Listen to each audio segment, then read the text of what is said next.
Good afternoon. It's Thursday, August 27th now, about 1:30 in the afternoon. Just leaving my guest house room. That's it behind me there, in case you hadn't seen it before. And it's lunchtime.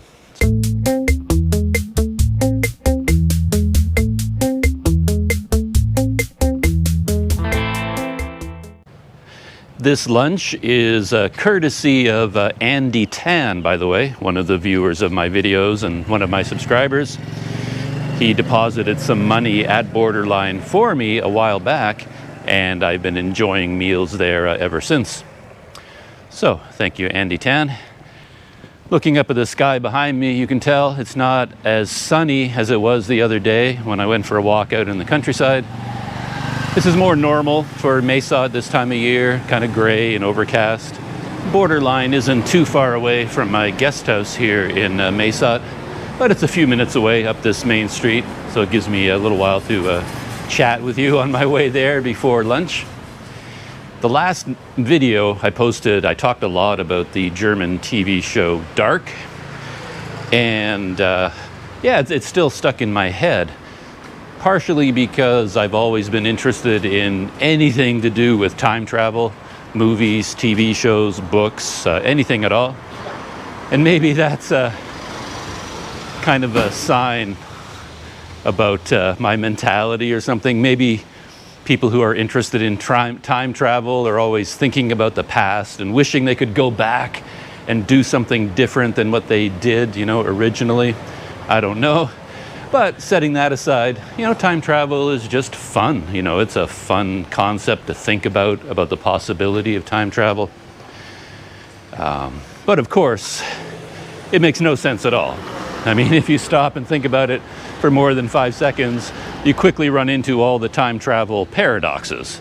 I think everyone talks about, the grandfather paradox when they're trying to illustrate this, that if you can go back in time, and through your actions, somehow your grandfather dies, or you kill your grandfather, then you have no possibility of ever existing.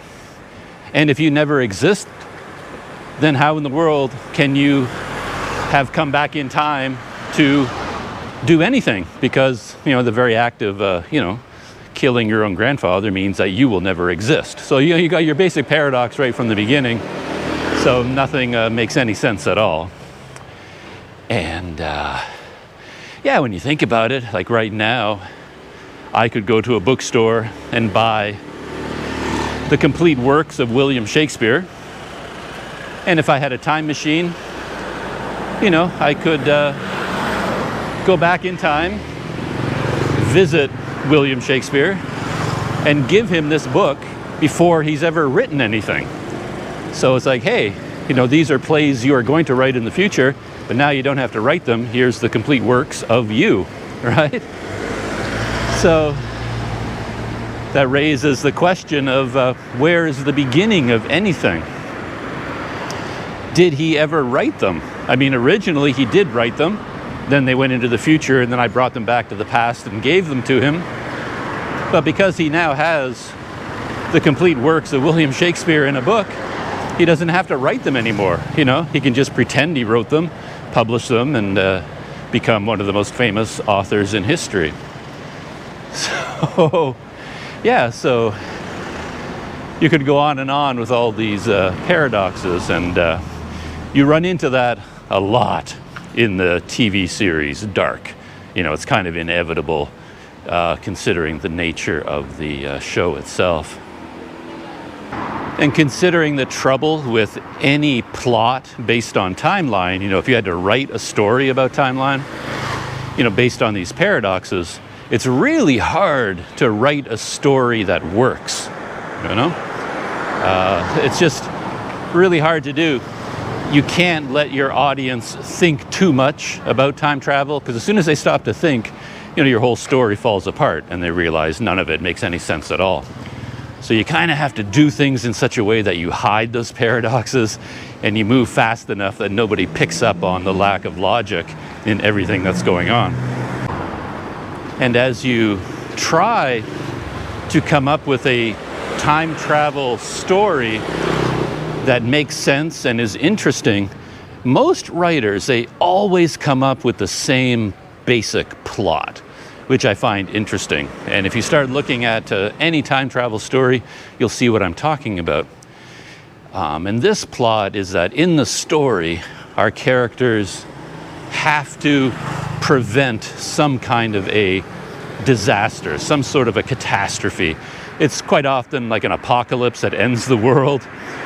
And our heroes are trying to prevent this disaster, whatever it is, by going back in time and changing history so that this disaster doesn't happen. But almost every single time you learn by the end of the movie, you know, the climax of the story, it's always that the person who went back in time to prevent the apocalypse ends up causing the apocalypse, right? The very actions they intended to stop the disaster are the actions that actually lead to the disaster. And that deals with the paradox of time travel kind of neatly because it puts it in a loop. You know what I mean? And I think a lot of writers figure that out as they're trying to write their story. And each of them has this aha moment where they realize, that'll be a clever way, you know, to end my story. And it is clever, but it's also not very original because everybody does it. Because that's where time travel naturally leads. Anyway, I'm almost at borderline, so I'm going to stop chatting. Just one more thing about time travel. If you've never seen the show Travelers, I highly recommend it. I think it's a Netflix show, 3 seasons, and for my money, Travelers is the smartest, the most intelligent time travel story that I've come across. It's a very entertaining story, great acting, great characters, but just the technical way they approach time travel, how it works and what it means and what it would really mean in real life is absolutely fascinating. They do one of the best jobs I've ever seen. So yeah, that's the show Travelers. I'll put a link to the trailer in the description. Though I should say that the trailer that I found is really bad. It makes the show seem so ordinary. But anyway, it gives you an idea of the show and the people in it. It's just that the show for me is much better than what you see in the trailer. But anyway, Travelers, pretty good time travel show. If you've seen any of my previous videos from Mosquito, you're probably quite familiar with Borderline. I've been here a number of times and have shot some videos of the lunches I've had here. But just in case you're not familiar, I'll give you a brief overview of the place and the space. Let's start with the space. It's all outdoor, you know, it's all outdoor seating. And I find it quite comfortable. You often get a nice little breeze blowing through here and a lot of plant life around. I'll swing the camera around and show you some of the tables and seating. So this is on one side. They have a couple of long tables, you know, for large groups. And they have quite a good selection of books here and that you can borrow, read while you're here, or take one with you and then bring it back later when you're finished. I've read 7 or 8 of these books by now in my time in Mosquito. And there's the kitchen area. And there's also an art gallery and craft store, you know, in the space over here. And then there's more seating on the other side over there. A lot of tables, you know, down on the floor where you sit on pillows, and a couple more tables over there. So that is the basic setting. And this is not a normal restaurant either. Maybe the best way to describe it is to read from their own menu. You know, there's a cloth-covered menu here on the book, and they have a little bit of a description of Borderline here, and I'll just read what they say. It says, Borderline Collective is a social enterprise that is managed by its staff, 100% self-reliant and able to support 12 women. Groups, 15 Burmese artists give space to several CBOs and NGOs in Mosquito organize art shows, movie nights, and other activities. And they have cooking classes here as well. You know, back in the days when, you know, countries were open and there was a lot of tourism here. You know, they were quite popular as far as I can tell. And the food here is, I think, 100% vegetarian. I'm not aware of any meat-based dishes here. It says that all our traditional meals are freshly made. They try to use as much, you know, local produce as possible. And if available, get organic vegetables and fruits. And they say, although we prefer you to enjoy our meals in our tea garden, this is the tea garden that I'm sitting in, it is possible to order takeaway food. And I think for takeaway, they'd like you to bring your own containers. Again, they have kind of an organic, healthy vibe going on here, and they don't want to create a lot of waste and that sort of thing. So that's basically the vibe going on here. Yeah, it's a great place. I like it here quite a bit.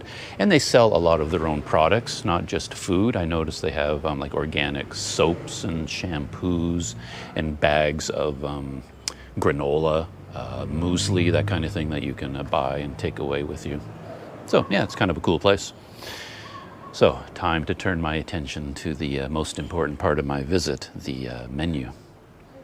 And in the menu, they also talk a little bit about how the food that they serve and the drinks have been selected for their specific taste, their geographic origin, and their use of local produce and healthiness. So a lot of the dishes and drinks you order here, they actually tell you in the menu where these dishes come from, generally from Myanmar, you know, from Burma, and then some from Thailand. But they tell you what the ingredients are and the source of this dish, you know, if there is one. So they've got some hot teas, you know, Burmese hot tea and iced teas, jasmine tea, things like that. And coffee. The coffee is from Thailand, grown in the hills and mountains of Thailand. And they give you some information about the coffee making process. And now here is the first page of interest to me, borderline juice and yogurt. So I'm going to order something new from the drinks menu. I've had quite a few of these already, and I'm going to pick a new one that I haven't had yet. I've had the Roselle juice, was very good. Lime basil is my favorite, I think. And they also make a nice seasonal fruit shake and banana honey juice and things like that. But I have never had the lemongrass juice. High in beta-carotene and antioxidant, lemongrass stimulates digestion and cleans toxins in the body. So I'm going to try the lemongrass juice today and see what that's like. And then we come to a couple of pages of borderline Burmese salads. And I've had quite a number of these already. Tea leaf salad I've tried. Shan potato salad I've had 2 or 3 times now. Burmese tofu salad is good. The samosa salad is good. Burmese style tomato salad, I've also had that. And Mandalay noodle salad, which is also one of my favorites actually. I might actually have one of my old favorites today. The only ones I haven't had are the long bean and the pennywort. I don't know what pennywort is. I think I'll try to find that out before I order it. And then here's a picture of the long bean salad. I'm not sure if I'm in the mood for something like that today. We'll see. I'll come back to this page. This is another of my favorite pages, the borderline snacks. And here you've got the samosas, vegetable wraps, and vegetable pakora. And I have had both the samosas and the vegetable wraps several times, and I like them both, but I have not had the vegetable pakoras. Seasonal vegetables fried in a light and tasty batter, served with lime ginger sauce, and is typically eaten with plain rice. So I'm going to order that today. I think that will be the centerpiece of my meal, vegetable pakora. That'll be interesting. Okay, I have my order. So I am going to get the vegetable pakoras. They recommend having it with plain white rice. So I'm not going to argue with the experts. So I added a bowl of plain white rice to my order. And I'm getting that drink, the lemongrass juice. And I also added an order of potato curry with flatbread. I'll show you a picture of that. That is it there. So there's the potato curry, and then it comes with a flatbread cut into little pizza slice shapes. And I've had this before a couple of times, and it's very, very good. Now that I'm looking at the menu, I know I have to come back a couple more times at least before I am forced to leave Thailand and leave Mae Sot. The pumpkin soup, I've only had that once on my very first visit here when I had lunch. And that was a very interesting soup, really delicious. And I haven't had it again since, so I think on my next visit I'll have to have the pumpkin soup again. And there are some other things here I could try. All right, time to put in my order. Yeah, I love the system they have here where they have a menu at your table, and then you just tick off the items that you want. And when you have your selection, you bring it over to the window and hand it to them.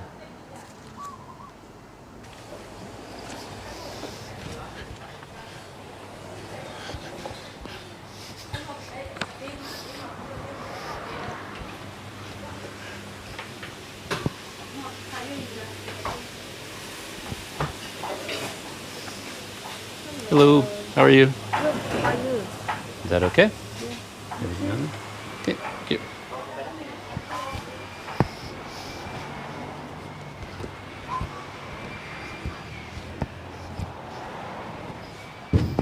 Order has been placed. One thing I forgot is that the last time I was here, it was also during the rainy season as it is now, there were a lot of mosquitoes. Because I'm sitting outside, and my poor feet, bare feet, were just eaten alive by mosquitoes while I was sitting over there on the other side. And I ended up, it was so bad, I ended up taking my knapsack and I opened up the main compartment and I put my feet inside the knapsack, underneath the table, just to have something to cover my feet. And that's how I dealt with it last time. And I made a mental note to myself that next time I come here, bring a little bit of mosquito repellent and then put some on my feet, just to get some relief from the mosquitoes. And I forgot. And if I had a time machine, I could go back in time, like 30 minutes, and go back to my guest house and get that mosquito repellent and then bring it here. But no time machine. Though that does make me think of something quite funny. There's a new Bill and Ted movie coming out, and I love the first one, Bill and Ted's Excellent Adventure. And that's all about time travel, of course, as they travel through time to connect with all the great musicians of history and bring them to the present to perform at a high school talent show or something like that. I don't remember all the details, but it's a really fun movie. And they don't take time travel that seriously. They just kind of make a big joke out of it, and they don't worry about the paradoxes, some of which is fine. And I remember there were a couple of scenes where they ran into problems, like into some trouble. Like me, I'm here now, and I wish I had mosquito repellent. And in the movie Bill and Ted's Excellent Adventure, I think there was a time when they had to break into a building, but they didn't have the key to the door. So then Ted, I think, just had the idea. So it's like, well, we have time travel machine. So what I will do is remind myself that in the future, use the time machine to go back in time, get the key, and then I'll put the key here behind these bushes. And he closes his eyes and he thinks, okay. And he hasn't done anything yet, but because he has already done it in the future with a time machine and then gone back in the time into the past to do it, it has already happened. So then just by thinking of it, he could go to the bushes and the key was there. All he had to do was remember in the future what he told himself to do, right? And again, that illustrates the insanity of time travel as a plot device. It just makes no sense at all, and then you can basically do anything you want. And I mean, the heart of any movie or TV show or book is always conflict, right? There has to be a conflict between people, between you and the environment. You know, you're trying to fight against something. And if you have access to time travel, you know, it's game over, because no matter what problem you face now, you can just go back in time and then do something to fix that problem. So, and if that doesn't work, you know, then you can go further back in time and further back. You know, there's no end to the time travel fixes you can attempt. Of course, in all the TV shows and movies, these time travel fixes never work, and they end up making things worse. And as I said, by going back in time to try to prevent an apocalypse, that person is always the one that causes the apocalypse, which I always find, you know, quite amusing.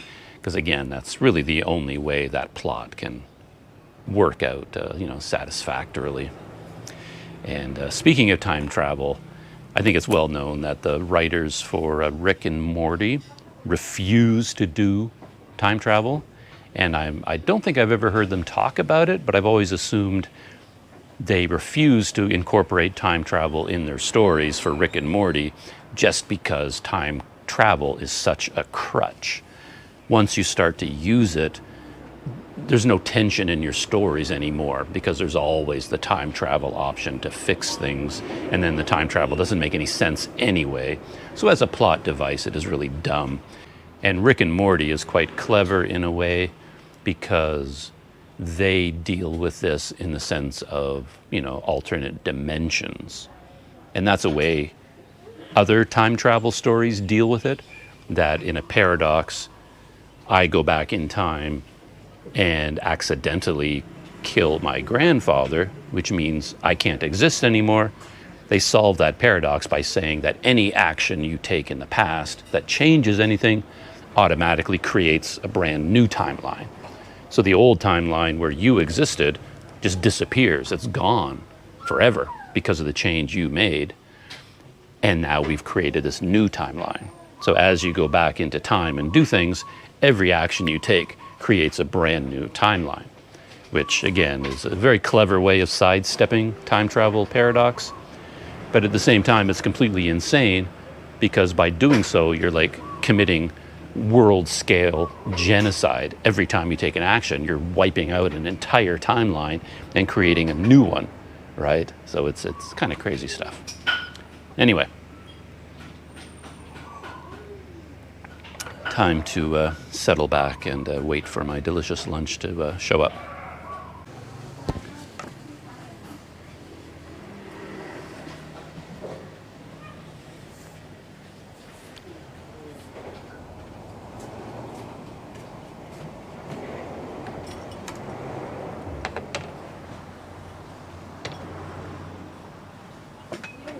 Uh-oh.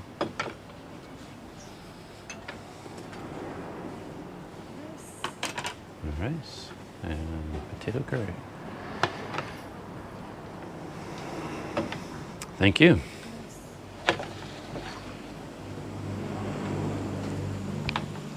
I forgot what drink I ordered. What did I order again?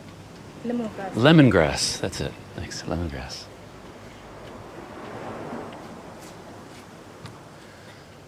All right. Look at that. Oh my goodness.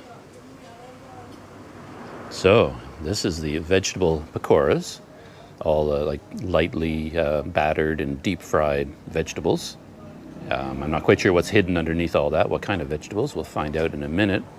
And that comes with a dipping sauce. And as she just reminded me there, this is the lemongrass drink. And then the, hold it. Yeah, potato curry with flatbread, and then the white rice to go with the vegetable pakoras. So when I said because I saw the white rice and I had this memory of, didn't I order a dish to go with the rice? And then I remembered, yeah, I did. It's the vegetable pakoras. So they kind of go together. And to the average human being, this might look like a lot of food, but to me, this is perfect. I'm actually quite hungry. Let's start with the lemongrass juice.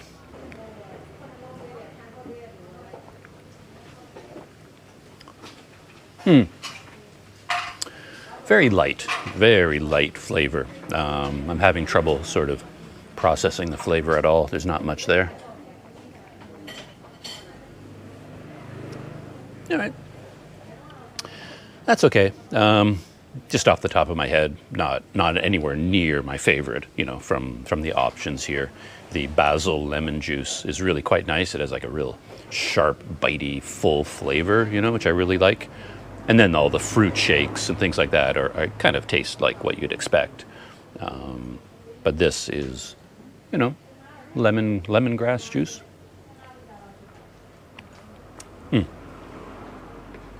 And not a whole lot to recommend it in terms of flavor. Maybe it's, very good for you and very healthy, but that's about it.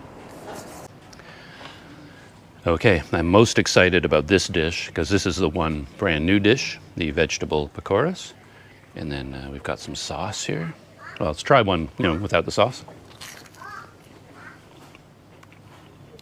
It's like a little mystery package. I have no idea what vegetable is inside there. Very nice. Very light batter. I think if the batter was, really, really thick, it wouldn't be as pleasant for most people, I think.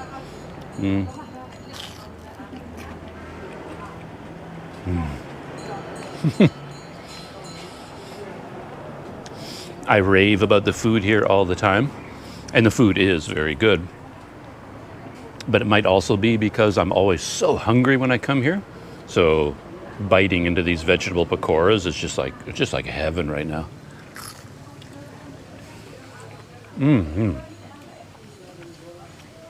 Yeah, a little bit spicy, sharp, spicy flavor, which goes well with the batter. Got round ones here. What could that be? Carrots. Yep. Sliced carrots there.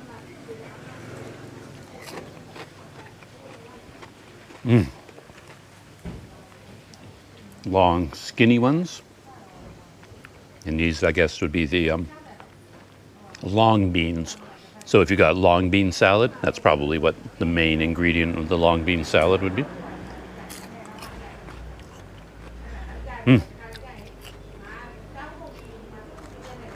Any other unusual shapes? That looks like a different one down there. I have no idea what this could be.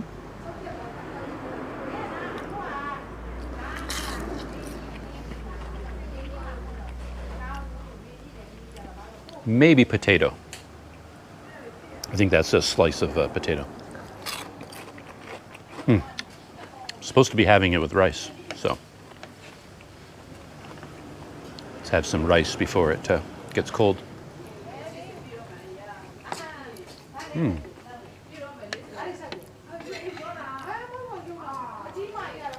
And in the menu here, they have a variety of fried rices. You can get fried rice with various vegetables and fried noodles with vegetables, things like that.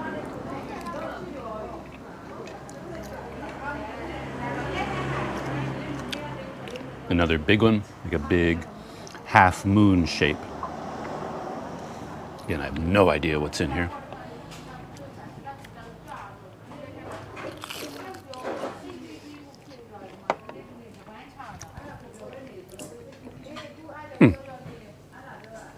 I still don't know exactly, but I think that is some kind of a squash.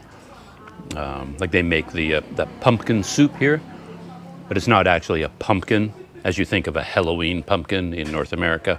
It's more like a local squash, a big pumpkin-like vegetable, but I think that's what this is. Kind of what they would call a pumpkin on their menu, but I think of as a squash. I think so.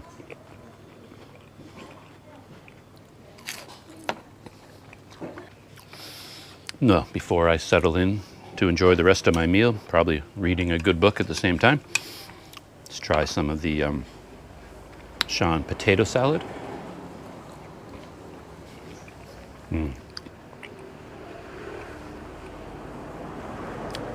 Also very good. Spicier than normal. I like that. I needed some flavor. Yeah, very sharp and spicy. I've mentioned a number of times in these videos how much I'm enjoying the potatoes on the menu here. Just because I grew up with potatoes in Canada, coming from a Dutch family. You know, both of my parents were born in the Netherlands, and my father came to Canada on his own, actually with his sister at the time. And his sister returned to the Netherlands. My father's family was supposed to join him in Canada, but his father, they discovered a medical problem, and that prevented him from immigrating to Canada. And my father just decided to stay. And my mother came from the Netherlands to Canada with her whole family. That was part of the whole post-World War II migration. You know, there's a lot of people from the Netherlands and other European countries immigrated to Canada and the United States. So I grew up in a Dutch community, and daily dinner involved a lot of potatoes. So I really love potatoes, and I hadn't had potatoes very often, in my travels around Southeast Asia. So this potato flavor I'm finding very, maybe very comforting, tasty anyway.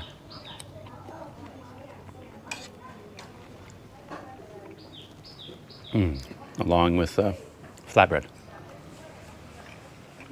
All right, very good. Love the pakors, love that, love the rice, love the flatbread. Lukewarm on the lemongrass, but hey, you order lemongrass, what do you expect, right? You get what you get with, I guess, something called lemongrass. Anyway, time to break out my book, settle in and enjoy my meal, and I'll check back when it's all done. All right, lunch is done. It was very good. That was quite a way to end a fast, I have to say. This is my new book that I started, by the way, Ramona Blue by Julie Murphy. I know nothing about this book, nothing about the author, never heard of it. But when I saw it up here on the shelf, I grabbed it, mainly because I like the look of the cover. You know, it just kind of looked like a book I would enjoy. It has kind of a literary feeling to it, And so far, I'm 20 or 30 pages in. It's much lighter than the books I've been reading lately, so it may not appeal to me that much from that point of view, but maybe it's good to read something a bit lighter. I've been reading quite a few fairly heavy books lately, and I kind of prefer that, and this is a little bit more YA, perhaps, young adult. We'll see. It's something a little bit lighter and easier to read. Might be good for me right now. Okay, time to leave here, and I think I'm going to go get water. I've run out of drinking water, so I have to go back to my guest house, get my water jugs, water bottles, and go to the dispenser and fill them up, and maybe I'll take you along with me, and we can keep chatting.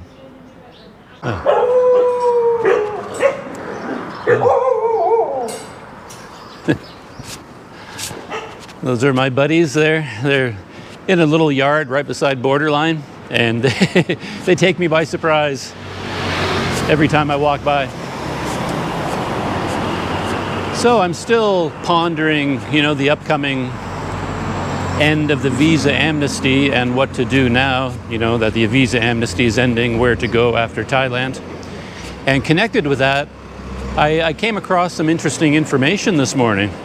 I've been following the YouTube channels of some foreigners, mainly a bunch that are have been spending this whole lockdown period in the Philippines. And I was checking in with them this morning. There's a group, a traveling couple, call themselves Jumping Places, Chris and Carol. I think Chris is from the UK and Carol is from Brazil. And they've been in the Philippines on the island of Palawan, I think for the last 5 months, since the lockdown there began in March or April or whenever it was. So I was, watching some of their videos getting caught up. And I came across not the most recent one, but the second most recent video. And yeah, it was a real surprise. It turns out that in the Philippines, they didn't get a visa amnesty. They were allowed to stay in the Philippines, without going to immigration. They didn't have to go to immigration to extend their visas or renew it. But now that domestic travel is possible in the Philippines, all the foreigners there are expected to go to immigration now and pay for all the visa extensions retroactively.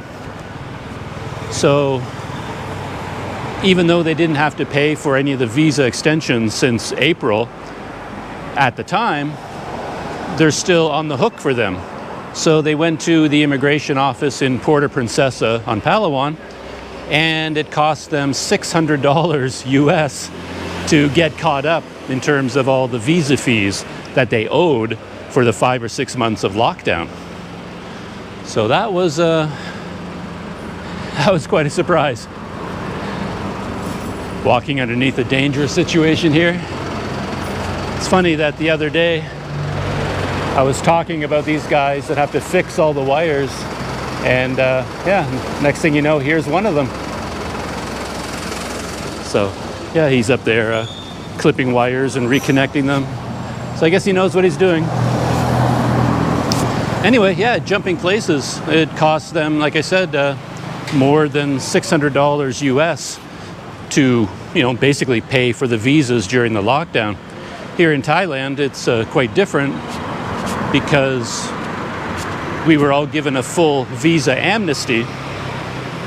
We didn't have to go in to extend our visas, and as far as I know, we're not on the hook for the visa fees either.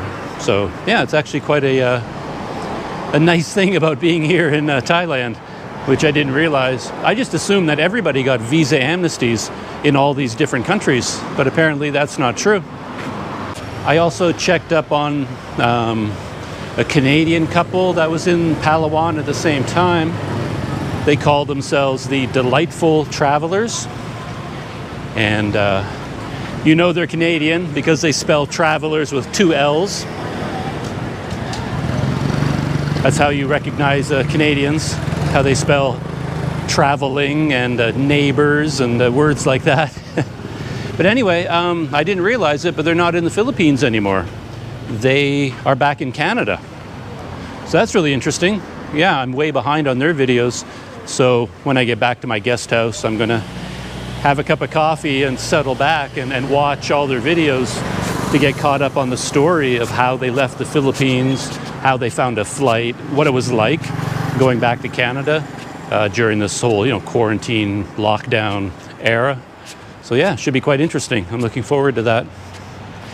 I saw some of the thumbnails from their videos, and it looks like they're traveling around Canada right now, which is kind of cool, going to places like Prince Edward Island and Nova Scotia.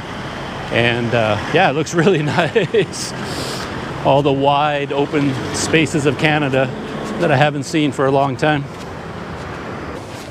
One funny thing to mention is that the other day I was looking at the video that I shot as I was walking around kind of on the outskirts of Mesot, a little bit in the countryside, and I realized that I've begun to say all the time. And once you start listening for it, it's really annoying because I hear it constantly. I'll be talking, and say something about the fields, and I'm going back to the guest house, and I had to get a visa, and I say, over and over and over again. And once I've realized it, I'm trying to stop. And I did a little bit of research yesterday, and I learned that there's a word for this.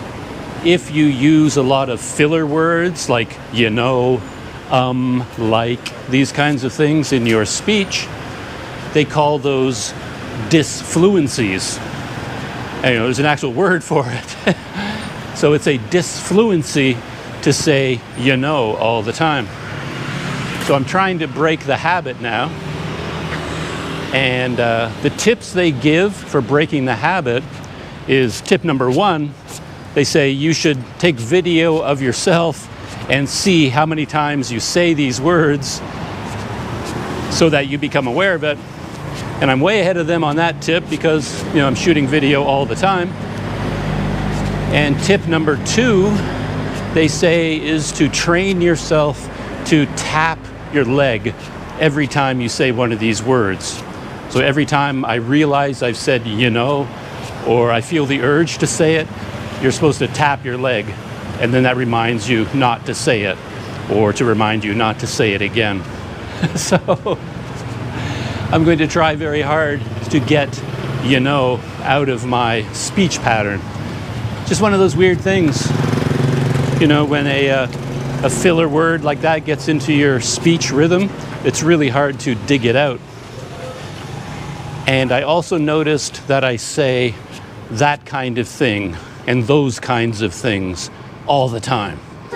I'll be talking about some subject, some topic, and then I end it with, and those kinds of things, and that kind of thing. And I've noticed it because I say it so often, so I'm going to try to break the habit of saying that as well. I guess the third tip they give for breaking the habit of using, disfluencies is to become comfortable with pauses.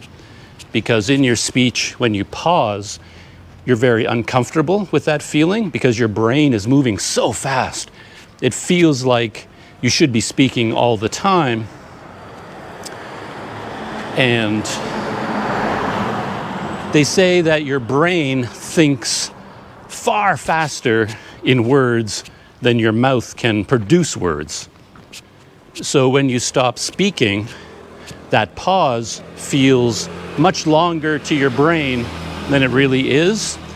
So your brain kicks in and tries to fill in the empty space with more words, like, So according to these articles I read, if you want to get rid of this habit, you have to become comfortable with pauses in your speech as you're thinking about what to say next. So if you get to the end of a sentence and you find yourself filling in the space with all these filler words, then you should just stop speaking, pause, I just said, right there without even meaning to. That wasn't even a joke. I said it without intending to. Crazy. Well, I'm going to try to stop saying, all the time.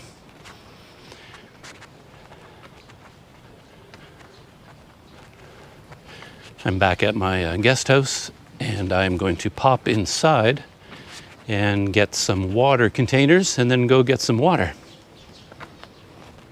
Hasn't started raining yet, so I think I'm still safe. I have enough time to go.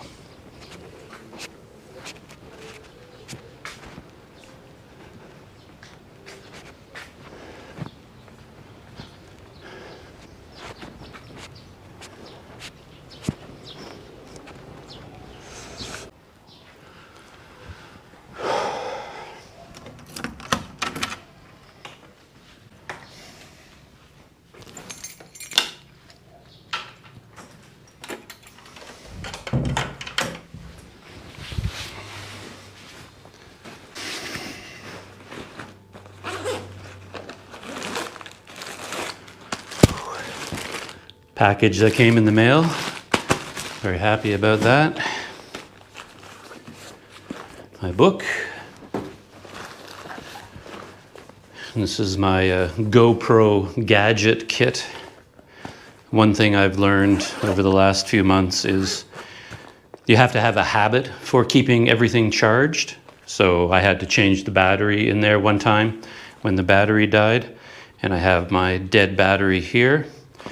And what you need to do is, the second you walk in the door, before you do anything else, get all your batteries, whatever they are, and plug them into the charger to recharge them. Yellow light goes on, it's charging.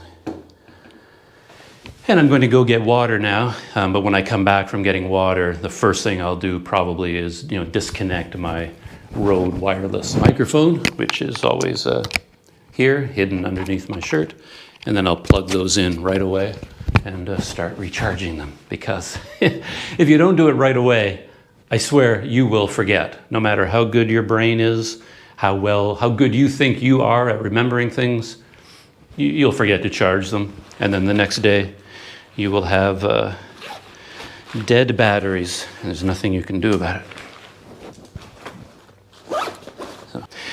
So I need my water bottles. Ooh. Oh, I'm just using these. I got these months and months ago from 7-Eleven before I discovered the water dispenser machine. So I put 2 in there. That's all that will fit.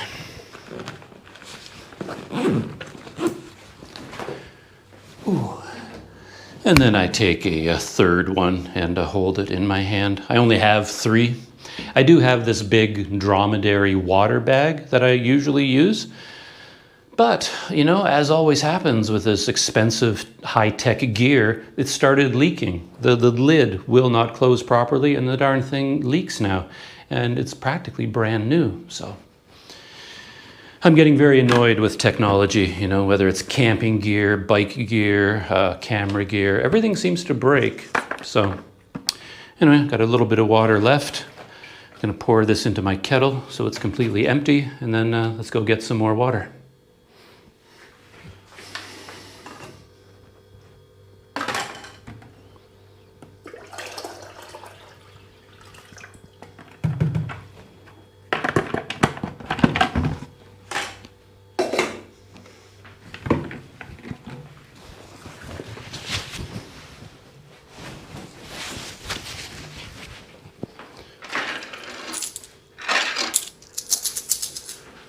Need some coins for the water dispenser.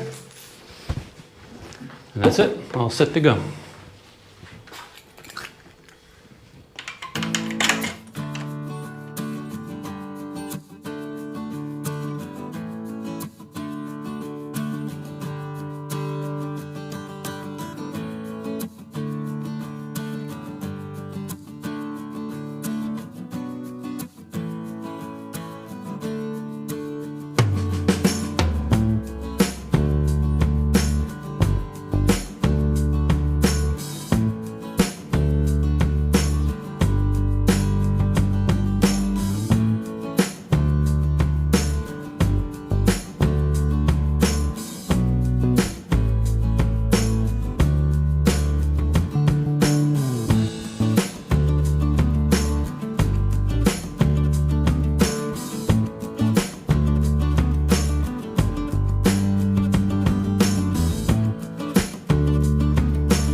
Ooh. Oh.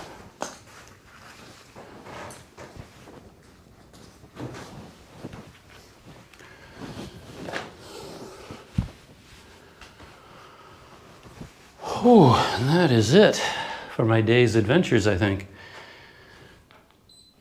Turn on the air conditioner, very important. Yeah, I've got quite a array of clutter on the bed here, just because I use all these electronic gizmos so often, all the adapters and chargers and camera gear, and it all just sort of ends up spread out there beside me on the bed. Whew. So I think that is it for the day and for this video. We had a pretty good lunch at Borderline, some rambling about time travel. I mentioned that movie, not the movie, the TV show Travelers is like one of my favorite for TV shows about time travel. I started thinking about movies and just a couple of recommendations just to end the video. 12 Monkeys, of course, you know, a very interesting time travel movie. And Donnie Darko is one that really stands out in my head. Very stylish, very fun, very interesting movie, you know, based on time travel. So that is it. I'm going to take a quick shower to cool down, boil some water for coffee, and then I'm going to settle back here and watch the YouTube videos from delightful travelers that I mentioned. I'm really curious about how their journey back to Canada went, how they booked the flight, how they got from Palawan to Manila. And just scanning their videos, it looks like they go into the logistics pretty in depth, which is what I love. I love videos that talk a lot about, you know, logistics and practical matters. So that's going to be the rest of my afternoon, and I'll see you in the next video.